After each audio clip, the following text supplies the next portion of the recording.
Well, across North America, thousands of video gamers have, well, just a few hours to wait before the release of the highly anticipated PlayStation 3. Lineups outside stores selling the game system began forming in some locations yesterday. In Southern California overnight, a Best Buy employee asked customers to move against a wall and form an orderly line for the new game system.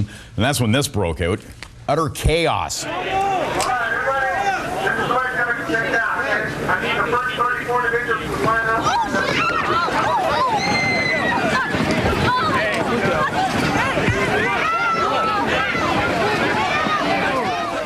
Customers started trampling each other, fighting for that top spot in line. Police had to move in and break up that fight. So far, there are no reports of any injuries or arrests. Hopefully, it'll be a kinder, gentler morning this morning here across the border. Nick Bontis is an associate professor of marketing at McMaster University and joins us this morning with a calmer Canadian perspective on the launch of PlayStation 3. Good morning, Nick. Good morning. Good morning. So what's your take on, is this the nerds version of Tickle Me Elmo? Well, it's definitely more subdued. I passed by the Meadowlands Ancaster Future Shop store this morning en route here. There's 12 people standing in line. They're only got 12 units available for that particular store. They've been in line for the last 2 days in the downpour of rain, but still the demand is quite high across Canada. Yes, and they'll likely fall short in the longer term. Will they be able to have enough units available for the market? Well, this is part of their strategy, of course, to create as much buzz as possible. You recall Apple did the same thing with the iPod, BlackBerry's doing the same thing with the Pearl. So it seems like a common marketing strategy is to limit inventories, creating the buzz, and then of course develop enough momentum to carry you through Christmas season and on to the new year. Yep.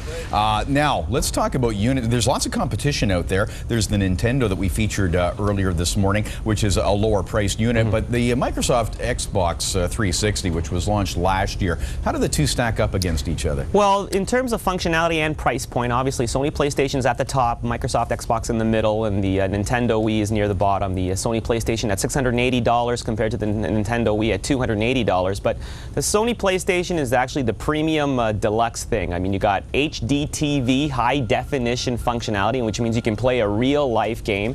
And you also have a very functional controller. In other words, you can actually tilt the controller. Gone are the old days of just one simple joystick. And as you tilt the controller, you're actually tilting your car, your motorcycle in the game. So it's very real life like. Now, in terms of Sony's problems with the laptop recalls. I mean, in terms of they've certainly created lots of Christmas season buzz, but in terms of the actual bottom line, I mean, how much in terms of Sony's fortunes is this going to help out? Well, this is a huge opportunity for Sony to turn it around, of course. I mean, they still remain the #1 electronics brand around the world, but they did have problems with the battery laptop replacements.